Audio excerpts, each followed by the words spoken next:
that's to live, basically, to live and have a good life, a good quality of life, where you can still do all the things that you dream to do.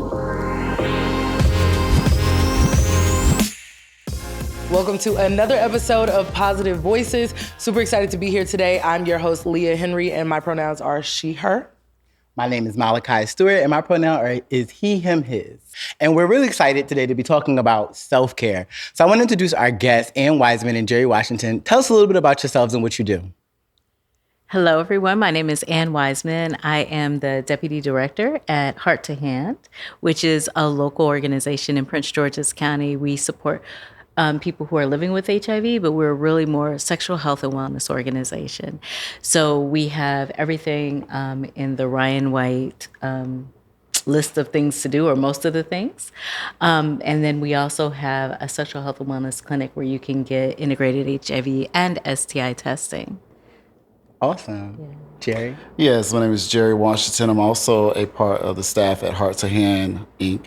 I am the CDC Linkage to Care Navigator there, and I provide PrEP services, testing, counseling, linking the individuals to care, and just find many resources to help out the people that we serve.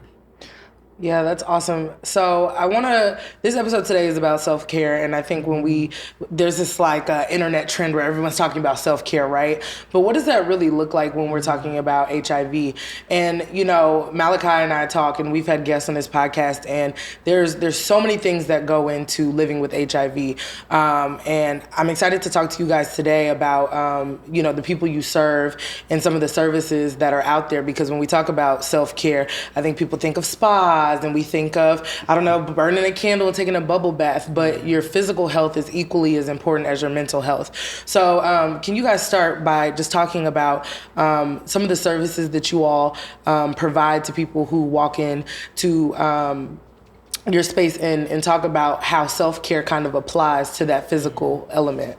Yeah. So I definitely agree, Leah.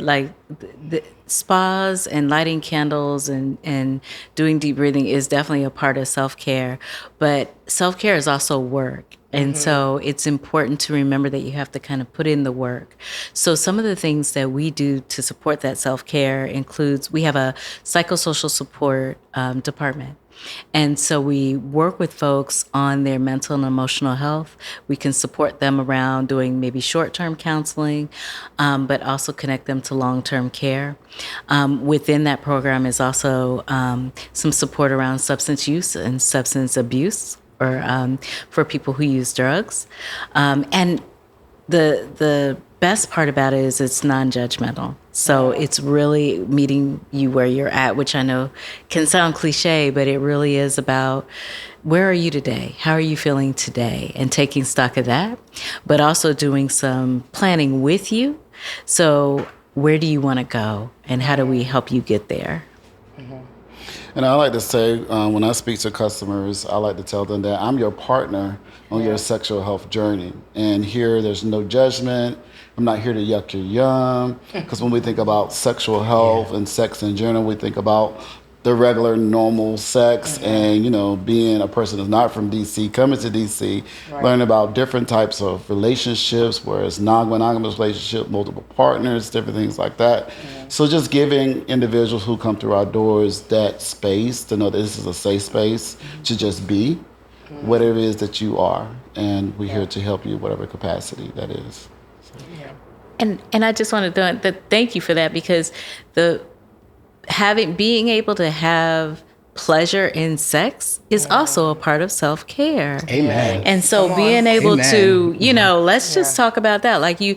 We talk about a lot of things from a prevention perspective, but let's talk about the reasons, right? So you want to be able to have pleasure, and then how do we get you there? Yeah.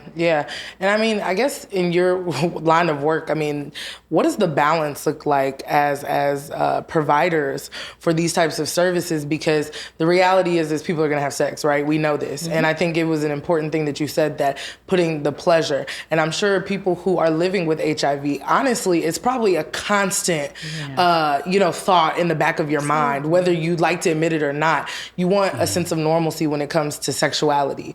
And so talk to me about how you all guide people in their sex journeys, living with HIV, and what self-care looks like pertaining to that.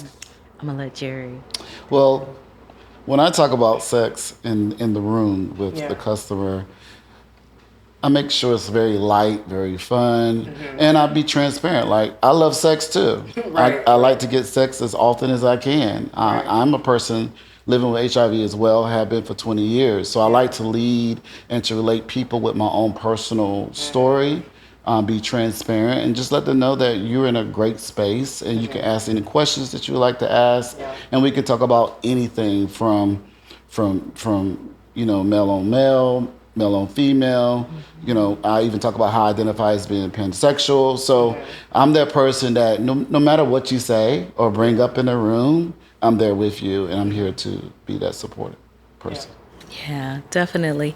A lot of our services, and for folks living with HIV, and also for folks who are not living with HIV, I think it's one of the unique things that we do is we offer that same amount of support and that same space, so that you can talk about again where you want to go, how you want to be, because it's we want to make sure that you are able to have your best sex life and be safe.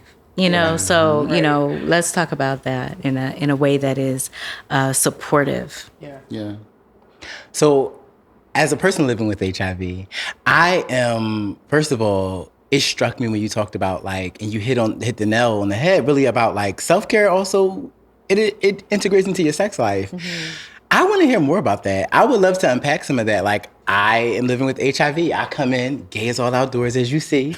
And I'm sitting here and I'm talking to you, Ann and Jerry, how do I incorporate healthy self-care, healthy, hygiene into my sex life? What would you tell me?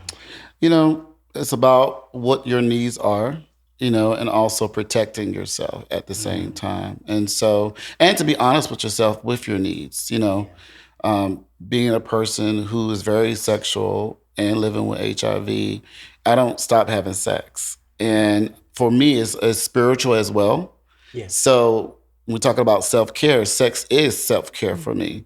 So when I'm having sex, it's a release. It relieves stress. It allows me to go to this place spiritually. And so it's a matter of my personal preference and that when it comes to self-care. But sex is definitely a human need, first of all. And we cannot just cover it up like it doesn't exist. Sex is important to humans. And so, it's okay. It's okay. Yeah. I have a question for you, Jerry, because I'm interested in your thoughts around it. I was having a conversation with a friend, and we were talking about just how much humans need so much non-intimate touch, right? And then a lot of times as gay men, it can feel a little bit siloed in that you don't always, sometimes the only time you get those touches is through sex. So sometimes, you wonder, and a friend of mine were having a conversation, he's a therapist. So he kind of says I'm on the hookup app right now. He said, and I don't know if I'm on here because I'm horny or if I'm lonely. And it's been that long since I got a hug. And I'm interested because my response to him was, well, does it matter? Because either way, this is how the quickest way and the most only available way to you to get that need fulfilled. Maybe we don't need to judge ourselves. We ain't getting no hugs, baby. Come on, call that man over, John Doe. Come on in and fulfill the need. What are your thoughts around that? Is that self-care? Is it knowing listen, I just need to be held and this is my means to get it?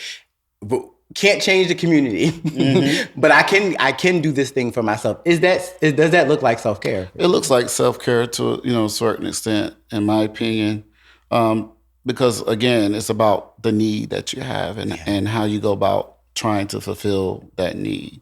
The question is it healthy? There we go. Come on, talk about it. That's the question, because personally, I'm a person that likes to be touched, but it doesn't mean that I want to be penetrated or penetrate someone. Absolutely. So touch is a very important aspect, but you can get that touch from different avenues. And it goes back to self-care. It could be through massages, a spa, a best friend, a hug. So there's different ways that you can, fulfill that need of touch in a healthy way. But, based on your question, it's a matter of, is it what you're doing is healthy? for self. Yeah, and mentally as well, because I think when you the source, right? Like, of course, we all agree sex is a human flesh nature. Like, as humans, we strive for sex, we thrive for sex, right? But I think when we're having that conversation about the nuances between, like, by any means possible, I'm willing to do anything to receive some type of touch, affection, or even sexual stimulation. I think that's where, for me, it kind of becomes like a little questionable. And I think that's why it's, when he says healthy, is it healthy, the root of like where we're going? And, we've had conversations on this podcast just about, the way that I sometimes deem the gay community or the queer community to be overtly sexual in nature of just like their apps, and the way, Malachi has talked about, on your profiles, the first thing they're talking about, are you a top, a bottom, it's not even, hey, how are you? What's your, because I said if a man jumped on a dating website and immediately asked me what position I like, or am I gonna be on top or bottom, I'm blocking his. I'm blocking him. I had to like, wait quickly. A minute. Yeah. But because to me, I'm that offended. But as Malachi has told me, that's kind of the energy of the community, and so it makes, to your point, the health, the mental health component of that. And with that being said, talking about protection in that avenue, of course, we're going to always say, like, have safe sex, protect yourself. But I think there's something we're not talking about when we're talking about that mental component of protecting yourself as well. Regardless of how you view sex, some people find it, religiously streamed. Some people find it where it's just a personal decision. But like, how do you tell your clients to like protect themselves, not in the physical aspect, but that mental and emotional capacity? Because that, to me, is where I think that, people can claim that they can have sex with any and everybody, and it is what it is to them. But you want to touch. You're on this site because you just want a little affection, or you want a little. So what do you tell people? Because I think that there's something my generation is not talking about. And that's the part that gets me, honestly. Like, you want to have sex with everybody, fine. But do y'all see what I mean? There's something there. That's where the work comes in. In my opinion, I think that's where the work comes in. So understanding what you need out of this relationship or out of this interaction. There is something to be said about skin-to-skin contact. And in my, 20 years working in this and being an advocate in this field, that's when we talk about, remember you use condoms all the time. There's something to be said about skin-to-skin contact. Right. So understanding what the consequences are before, during, and after. Right. And what are you trying to get to? What need are you trying to fulfill so that you can enjoy it before, during, and after. So you can sit in the afterglow, right? Ooh, so Lord. if it really is about, listen, I'm just in it for I just want to do what I need to do. Then understanding what that means. And again, that's where the work comes in. But if I really need hug, if I really need intimate touch, is there a relationship that I can nurture where there's a mutual understanding? Is there a friend that I can nurture with some benefits, which is a mutual understanding, this is what I need, and I need it with your energy. Absolutely. From you. Absolutely. It's a change in culture, right? Because when I think about my response to my friend at that moment, but it changed something for me, because I was like, my response was in the moment of like, well, I can't change. Realistically speaking, and I'm very affectionate, I don't really touch my other gay male friends. We don't. Friends who I have platonic relationship with, and that we've always just had platonic relationships, we don't touch. We're not very physical. I don't know why that is. Never thought about it till he said that. And so in the moment that you need this thing right now, I'm like, just don't judge yourself, while you're going to go get it. And it made me, I actually was like, okay, in the same way I have people in my phone I can call to hook up, it made me like literally put people in my phone to like, when I need to cuddle. And I want to say it changed the game for me. Like I now, when people like taking me on dates or wanting to be like in a serious relationship, I measure it so differently because I feel so cool. Like I'm getting what I need, like not just sexually, but like emotionally. When I need to be held, I can call somebody. This is not a relationship. We have understanding. We're communicating. We know what this is. And I'm a human. I need to be held today. And that like, that is self-care. Like, and I didn't know that I could have that. I didn't know that that was something that I deserved. Yep. Right. So I appreciate the work you do. Yeah. Advocating for yourself is self-care. Advocate. Say what you need. Say what you need. And even to know what you need. Yeah. Even that like level of exploration, I'm not sure that we were always given permission. As a people, as a generation, I just don't know if we were always given permission to like say what you need in a way that's non-judgmental, in a place that's safe. Yeah. To just like, we're not here to unpack and judge it. What is it you need? What makes you feel good? What makes you feel whole and healed? So yeah. And especially sexually. I mean, let's be real. Women have been oppressed for years about their sexual wants and needs on any side of the spectrum you're on. So we're just now seeing this kind of sexual liberation of women where we're openly seeing the conversation of sex and it not be so like demonized. Because I mean, you think about 20 years ago, there was not a song called WAP coming out like that. Right. You know what I mean? There was not a WAP. We weren't Right. talking about WAP, you know, and it being socially acceptable per se. So I think like we're definitely starting to see a movement on the lines of self-care. You know, we talked about this in some of the other episodes, but you know, treatment and making sure that you are staying in a space where one of our guests said, and I thought it was so good, you know, taking your medicine as a form of self-care.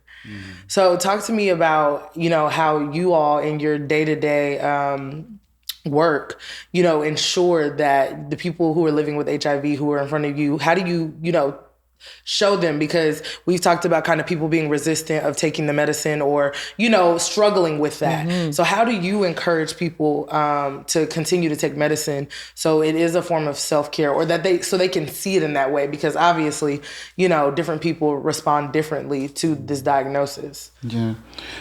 I look at when I have conversations, I speak to them about, look at the bigger picture. Look at the longevity of the reason why it's important to be adherent to your medication. That's to live, basically, to live and have a good life, a good quality of life, where you can still do all the things that you dream to do, whether it's going to school, get that degree, have a family, all the various things that we as individuals desire to do. And so for me, taking the medication, when I express to other people, it helps me to decide, to plan, and to look at the future as being a positive one, because I'm taking care of myself through taking this medication. And I think working with people around, what are your reasons? Why would you want to take this medication? What does it mean to you? Because getting a common agreement, it may not be the same reason that I think you need to take the medication. Right. Because it's not about me, it's about that person. Yeah. So what do you need? What do you want to get out of this? What are your, you know, and what are the struggles in taking the medication? And then try to meet somewhere so that we can figure out together what it means for you to take this medication. And then how do you also navigate through the pieces that aren't so good, or that you may not, that you may struggle with. Yeah, I'll always be an adherence specialist at heart. Like that's really my jam. But you speak to my strategy, and people will always ask like, how do you get the patients? I don't get the patients to do anything. I meet people where they are. Yeah. And if I'm talking to you and your main issue day to day is housing insecurity, then I can't come into your face talking about the importance of taking the medication. No, what's more important to you right now? What's the most important thing to you? And what you realize is that as you meet people's needs the best way you can, and you understand what their life is like I understand the life of someone who is having survival sex and couch surfing, and that you can't have this pill bottle because this pill bottle speaks to something that can affect housing security for you. Right. So if I talk to you about adherence and the importance of it to your body, well, I have not addressed you and met you where you are. But if I can give you something on your keychain that looks like a keychain piece that's real cute, but underneath it, I could put a whole bottle of medication there. And I'm holding the other part at the office. If I can set up DOT and you can come in every day at this facility, what can we do? If I can do pill packs and things that don't have names on it, and we can rip these labels off, but you know, whatever we had to do to make this person feel safe, that's meeting people where they are. And it sounds innovative, but it's like common sense. How about that? It's harm reduction. It's harm reduction too, right? Yeah. So, you know, back in the day, I'm not going to be able to get you to maybe, use condoms every time you have sex just by a 20-minute conversation and I just met you. Yeah. But I can talk to you about using more lube so that there's, less tearing. So it's that same approach. Absolutely. Right. Absolutely. Like, I'm not going to change your mind maybe in this little conversation, but how can we work towards it? Yeah, I used to love to ask people, like, when I asked about condom use, I would love to hear, like, why or why not. Only because that answer is going to tell me whether that's going to change. There we go. Exactly. What's a non-changing answer? If someone is like, I don't use condoms because I don't like the way it feels, they are not going to use condoms. That likely.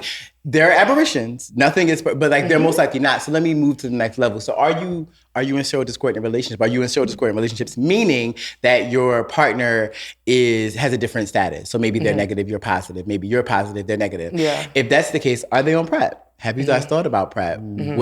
If you have not thought about PrEP, what do you know about PEP, post-exposure prophylaxis? So that's something totally different. Like, okay, you won't take the pre-exposure. You don't want to take a pill every day. Are there moments where there is tearing? Are there moments where you did notice, would you take PEP then? Would you take this post-exposure? Here are the numbers to call, like, and really tailoring this to their experience. Harm reduction. I'm getting the best out of you I can get for what your lifestyle was already. And that's most effective because trying to come in and disrupt somebody's like sex life, people going to do what they going to do. Right. And in the moment, you're going to have the experiences you want to have. And I support your experiences. Exactly. I support you having good sex. And when people feel like, I will say, even when you do get changes, because sometimes there's a pendulum swing that will gag you, it's because they realize you have their buy-in because you weren't trying to. Yeah. And what I'm teaching you is, it's one thing to say that you're in the driver's seat. It's one thing to say that you should be the advocate for yourself. It's another thing to show you. It's another thing to teach you, like, we will change the way this medical visit goes based upon what it is you say you need. If you need housing today, we're not talking about nothing else. Yeah. I have, if we have an hour appointment, usually it's not, but we have 15 minutes, 15 minutes to go through these resources, what works for you. 15 minutes of us getting, like, the quickest thing, what shelters work. Let me tell you what they look like. I've worked with them a couple times. Here are the places that are for people who are working in this amount of class. This is what you need.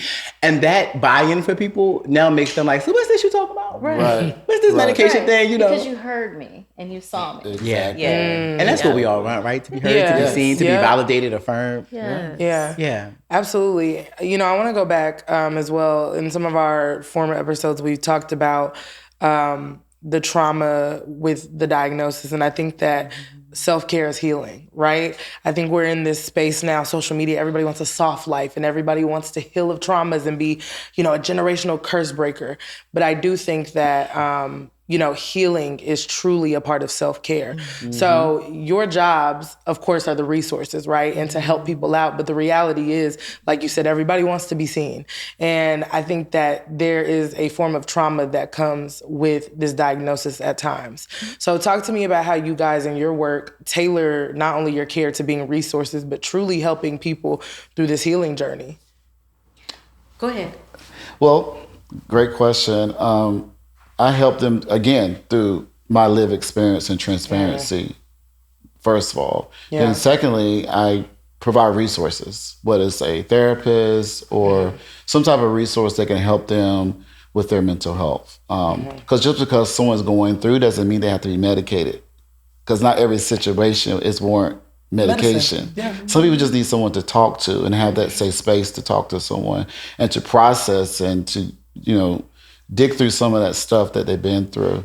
And so, being a person who's experienced childhood trauma through life and domestic violence and many other things, I understand what that journey looks like. And it doesn't happen in one day when it comes to healing. Healing is a journey. And so showing that love, showing that compassion, showing that I care, and then providing them with the resources as a follow-up to that is how I serve the customers. And I think organizationally, we've in the past maybe 7 years or so have taken an organizational approach of changing policies and doing training with staff. And so understanding cultural humility, understanding trauma-informed care and what that means. That's good. And continuing to go around and reteach it or coach around it and understanding when someone is triggered. It's not about you. It's not about you. Yeah. It's really creating that space for that person and giving them some grace and understanding understanding that we're all going through things. So understanding your own triggers too. Exactly. We just came out of a pandemic. Yep. We all have some stuff going on, right? Yes. And so giving yourself some grace, giving the folks that you're working with some grace, understanding trauma-informed care and what that truly means, again, helps to make it a space where somebody can come in and be seen and kind of understand that I'm safe here. Yeah. And if they don't feel safe there, acknowledging that and saying, you know what, let me get you to a place where you do feel safe. And do that without competition or without, listen, where would you like to go? Yeah, that's good, because I also think people don't probably take into consideration, especially treating patients with HIV, is there's probably a lot of savior complexes in the medical industry. There's a lot of people who assume that they can help you help yourself. And so I think that's a great observation to make. Speaking of resources, I know y'all have plenty on hand, but could you tell us some resources, because we want people to know in the DMV area what is available for them and what they can have. And I love that you talked about trauma care, because the reality is as Black people, most of us have trauma. And we're not even just talking about on the HIV front. All of us got a little something. So tell us about those resources that people can find and get in touch with. Yeah, absolutely. Do you want to start? Go right ahead. Okay. Well, I mean, again, we're located in Prince George's County. And so we are one of the largest community-based organizations. And we have a lot of partners that are federally qualified health centers. But we're one of the larger community-based organizations where folks can come to get sexual health. So we are located at 9701 Apollo Drive, right near Kaiser, in Largo, Maryland. And our website is hearttohandinc.org. And you can definitely come to us, as we said, for both HIV care and STI testing and treatment, but also for education. We have a great linkage to care team that can support folks. So even if you're not ready to get into case management today, it may be 9 months down the road, but we can still engage you in care and in conversations, make sure you have what you need. And then we work with a lot of partner organizations in the county. I love Prince George's County. Our resources aren't as robust as Washington, D.C., right? So, but we do have resources and partners where we're able to connect you if you do need to be connected to care or you feel more comfortable in a different setting, then we're happy to connect you to those resources. Yes, and Heart to Hand, I like to highlight, is a one-stop shop.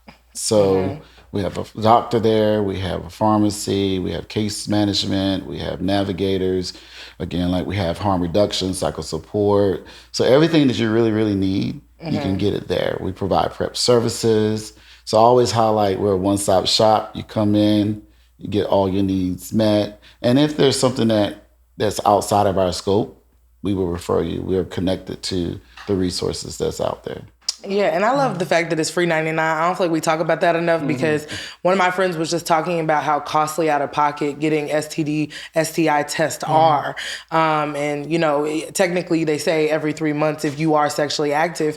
And, you know, most insurance cover that once a year thing. And so, you know, I took my tail on down to PG County Health Department and got tested for everything. Just because, you know, we're doing this podcast and I felt like it was important for me to know my status before I sit up here and tell people I'm negative. And I don't know. You know what I'm saying? Like, let me go make sure before I'm getting on this podcast telling folks stuff. But no, seriously, you know, it was free. It was easy. I was in and I was out. But I think it's so important because so many people do not know their status. So most people don't get STD tested, STI tested. And the reality is, you know, when you ask men to do that, sometimes they get offended. But I'm like, baby, if it's free at the county, you ain't got no excuse. But Malachi, you also know some resources as well because you work. So you hold the DC side down a little bit. Listen, speaking of free services, if you are in DC, you can access services through getcheckeddc.org. So here you'll be able to find, we will provide home testing for HIV, for other STIs. We also will provide testing at LabCorp. So you can just go onto the site, you will select like the date, the LabCorp that's closest to you, and we'll get you set up. We do not bill insurance. We're not asking you insurance information. Here's some other things we provide though. We can get you linked with the clinic. So if you want to get on PrEP, We'll take the test the same day, get you started with PrEP. We also can get you linked with PEP. PEP is a post-exposure prophylaxis. So if within the last 72 hours you've had some high-risk behaviors, you're feeling a little uncomfortable, you're like, maybe I should go ahead and take something to prevent HIV, depending upon the behaviors, we're happy to have that conversation with you and to get you started on that. My favorite thing that we do is we provide free condoms. We will mail them to you. The block will not be hot. We will send it to you. It will be very discreet. That is my favorite part of the services. So getcheckdc.org. Log on. You can also email us if you have any questions. We are happy to help you navigate through those services. And that leads me to a question I wanted to ask right before we close, because you talked about self-care and a lot of us, and you talked about representation as well. Yes. You know, working, a lot of us represent us. A lot of us represent this field. We take up the space. We are the ones, we're the care navigators, especially bottom heavy, right? We're usually the community health workers. How do you recommend we apply self-care to those vicarious traumas?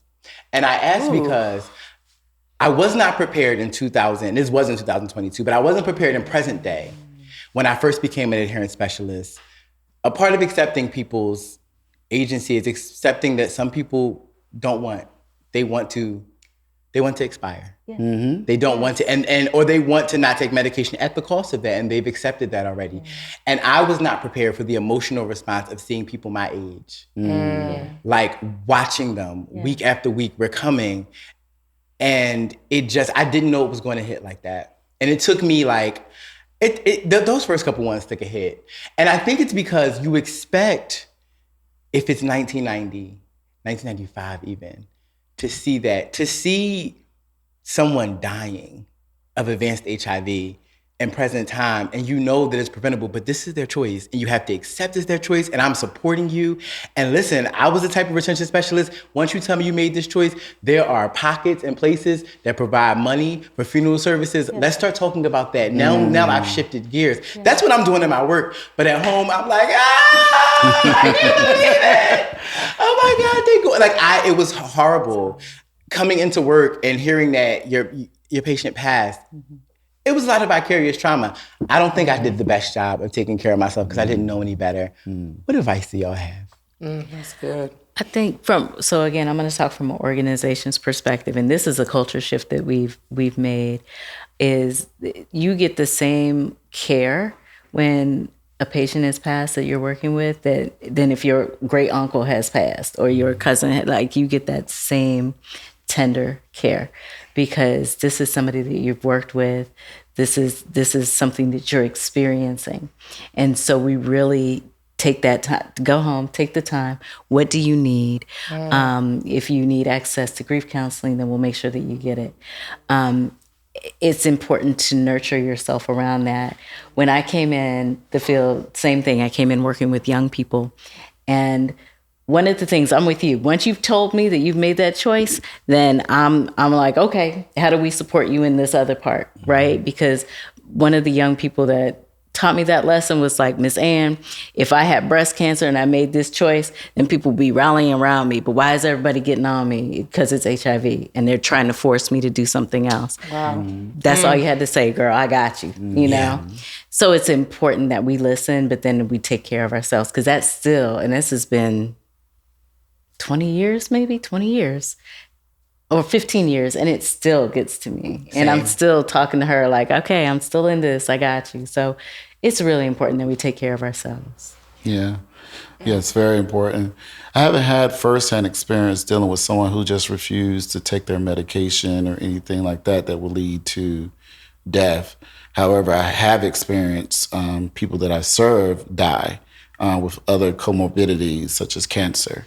And so even in that, when you've built a relationship, because you do build a relationship with the people that you serve, and especially when you serve them for many years, and then they just, they die due to some sickness, it still affects you in your day-to-day work. And so you have to take a moment to just, take time off, get yourself together, feel what you need to feel, talk to whoever you need to talk to, whether it's a therapist or your supervisor or someone like that.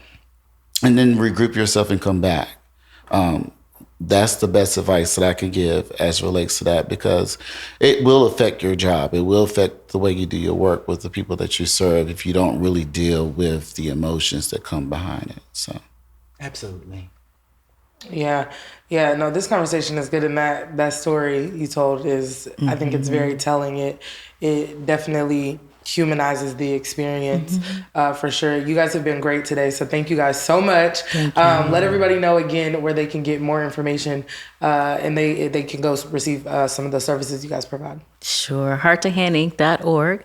And then you can also, we have Sexual Health and Everything, which is our campaign, and you can get sneaky link kits. So we also do free condoms. And yeah, I'm just saying, lube, condoms, all that. free lube. Yes, and that is at sheistochange.org, and you can go on there and request your free sneaky link kit. Ooh, Y'all should have brought me a come on, little marketing. sample. Yes. Right, y'all should have brought us a little sneaky link Okay, pack. well, I'm Okay. gonna make sure you get it. If Okay. Dan sends me a sample, I will be in the live show, y'all. I will show y'all the sample. So y'all can see what you're going to get in the sneaky link package. Y'all got silicone lube? Yes, I do. Okay, because I just high got class, some. so I need that. Yeah. Thank you. I'm so here for that. Okay, well, listen, Malachi, let them know the website because you know I'm not going to remember to save my life. Go on ahead. Listen, the website is dcnshiv.org/podcasts. Yes. Make sure you also use the hashtag Positive Voices because we want to hear from you. We want to know what you think. Tell us how you demonstrate self-care. And thank you so much for joining us on Positive Voices. Bye. Positive Voices is produced by Chris and Tiana. Our production team is led by C3 Creative Agency.